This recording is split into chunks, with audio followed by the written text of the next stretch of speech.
On va aborder ici les différents supports pour l'utilisation des huiles essentielles, ce qu'on appelle un peu les formes galéniques.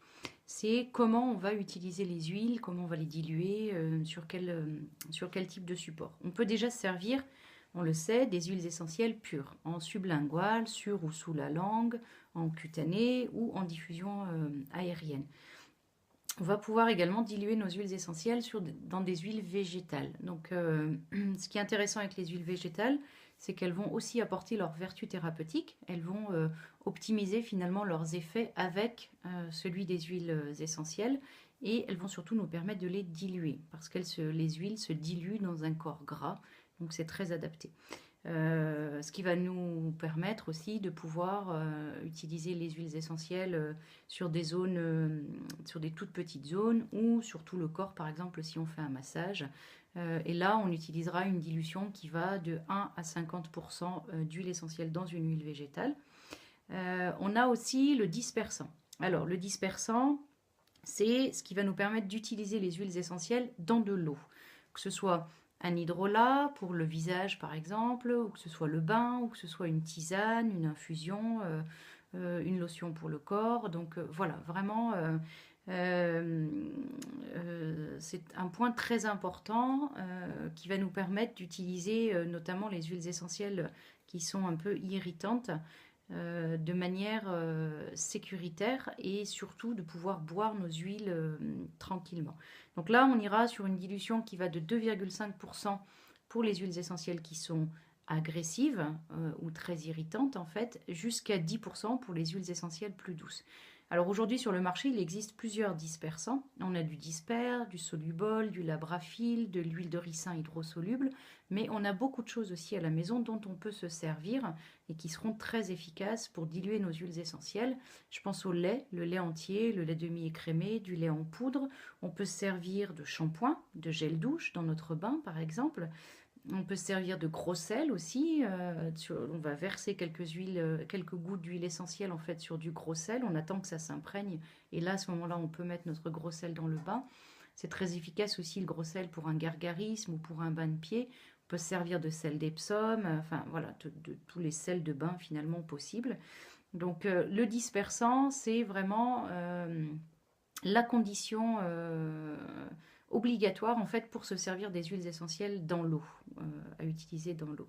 On peut utiliser du miel aussi, du sirop d'agave, du sirop d'érable qui vont nous permettre de diluer nos huiles essentielles qu'on versera par exemple dans une tisane ou comme ça si on veut l'utiliser pur, on peut prendre une goutte d'huile essentielle sur une cuillère de miel, on mélange un petit peu, on amalgame un petit peu et on l'avale comme ça.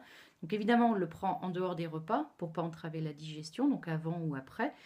Et on ira d'une dilution qui va de 0,1 à 5% pour les huiles essentielles qui sont agressives. Et on peut aller jusqu'à 5% pour les huiles essentielles. De 0,1 à 0,5% pour les huiles essentielles qui sont agressives et jusqu'à 5% pour les huiles essentielles qui sont douces. Donc vraiment avec les huiles essentielles thermocaustiques ou irritantes, c'est une léchée en fait. C'est une lichée de gouttes. C'est même pas la goutte complète, c'est... on en met vraiment, genre on touche juste le fond de la cuillère avant de rajouter son miel. On peut aussi utiliser aussi un sachet de thé. Donc là, c'est une technique que j'ai découverte il n'y a pas longtemps. On se servira d'un thé vert ou d'un thé noir, en tout cas un très bon thé. On ne part pas d'un thé, un thé bas de gamme, on prend vraiment un très bon thé. Et on verse une goutte d'huile essentielle sur notre sachet. On met infuser l'eau donc dans une bouilloire électrique ou si c'est une bouilloire, on ne monte pas au-dessus de 70 degrés. Si c'est une bouilloire qu'on met sur le gaz, on ne monte pas au-dessus de 70 degrés. Pourquoi? Pour ne pas altérer en fait les molécules biochimiques de notre huile essentielle et pour pas les dégrader finalement parce que les huiles n'aiment pas la chaleur. Donc on verse notre goutte sur notre sachet de thé et on laisse infuser pendant 5 minutes. Donc les tanins du thé vont se libérer et les molécules biochimiques de l'huile essentielle vont se répandre en fait par le biais du sachet, vont se répandre dans l'eau et là on se fait une infusion aux agrumes, à ce qu'on veut finalement. Ça permet soit la détente, soit de traiter par exemple une infection ORL. On peut aussi faire des sprays assainissants, désinfectants, désodorisants avec de l'alcool. Donc on peut prendre de l'alcool de fruits à 45 degrés ou de l'alcool modifié à 70 degrés, mais on peut aussi prendre du vinaigre d'alcool, du vinaigre de vin, du vinaigre de cidre. Euh, et ça va nous servir finalement à se préparer des sprays ou des mélanges à base d'alcool avec des huiles essentielles. Et là, on va désodoriser la maison, assainir le linge, pouvoir se faire par exemple une lotion de rinçage au vinaigre de cidre avec quelques huiles essentielles pour les cheveux qu'on appliquera à la fin et qu'on rince. Voilà, on peut aussi verser un peu de vinaigre de cidre, on met des huiles essentielles dedans et on les verse dans le bain, ce qui va nous permettre de pouvoir prendre un bain pour la peau, voilà, qui est avec une action, on va dire, cosmétique pour la peau. Donc c'est vraiment très adapté la solution alcoolique avec les huiles essentielles. On peut aussi se servir d'argile, donc de la rouge, de la verte, de la blanche, pour se faire des cataplasmes à base d'argile. Donc on va verser quelques gouttes sur notre pâte d'argile et on fait quelques gouttes d'huile essentielle et on se fait un cataplasme d'huile essentielle où on va venir optimiser et les effets de l'argile et les effets de l'huile essentielle. On peut aussi utiliser une crème neutre, un gel d'aloe vera, n'importe quel onguent, une crème de karité, un beurre de coco. Voilà, ça va vraiment permettre une utilisation assez vaste qui vient aussi compléter l'usage des huiles végétales. On peut créer des baumes, des baumes à lèvres, des baumes pour le visage, des baumes après shampoing à base d'huile essentielle. Avec le gel d'aloe vera, on peut fabriquer des cosmétiques et y rajouter des huiles essentielles. Enfin bref, ça permet une utilisation cosmétique et même thérapeutique très très vaste. Donc là, on gardera la même dilution que pour les huiles végétales, donc de 1 à 50% selon ce qu'on veut obtenir comme résultat. Par voie orale, on peut aussi prendre l'huile essentielle sur un comprimé neutre, donc qui sont vendus dans les magasins ou sur des sites internet, ou une boulette de mie de pain. Donc là, on met une goutte, maximum deux en fait, sur notre comprimé. Et pareil, on reste sur les mêmes, pareil que pour le miel ou l'huile essentielle pure. On fait très attention avec les huiles qui sont dermocaustiques, irritantes et agressives. Il existe aussi sur le marché des gélules à base d'huile essentielle ou des capsules oléo-aromatiques. Alors les gélules, elles sont composées uniquement d'huile essentielle. Donc elles sont souvent prédosées et en fonction de ce que la gélule traite, en fait, il y a un dosage précis d'huile essentielle. Parfois elles sont gastro-résistantes, donc justement pour préserver un peu la sphère digestive.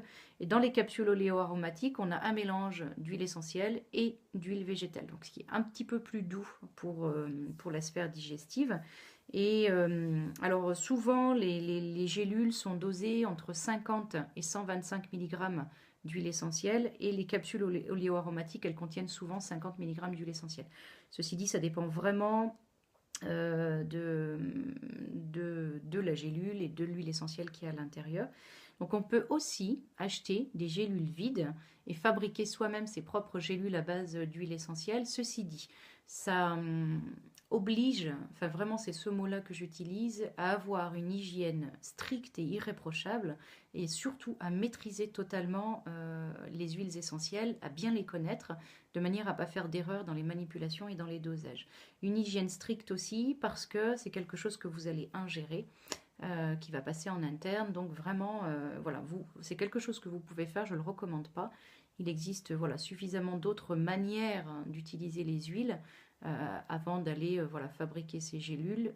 Donc voilà, moi je ne le recommande pas. Maintenant, si vous avez envie de tenter les gélules, pourquoi pas. Pareil, on a les ovules gynécologiques qui sont souvent vendus tout prêts en pharmacie.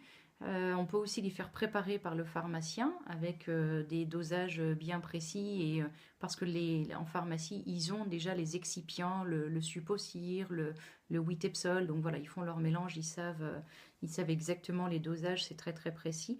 Donc souvent, les ovules gynécologiques contiennent entre 5 et 10% d'huile essentielle. Ils sont mélangés avec cet excipient et il est recommandé avant l'usage de les rincer à l'eau froide pour éviter justement qu'il puisse y avoir des dépôts d'huile essentielle sur l'extérieur et que ça puisse irriter un petit peu les muqueuses gynécologiques. Et le dosage, alors là, en termes de posologie, on dit souvent qu'il faut 3 ovules par jour, mais l'idéal c'est de mettre un ovule au coucher et de rester en position allongée. Donc là pareil, vous pouvez fabriquer vos ovules gynécologiques, c'est les mêmes recommandations que pour les gélules. Et on a aussi les suppositoires, donc qui eux souvent aussi sont vendus tout près en pharmacie.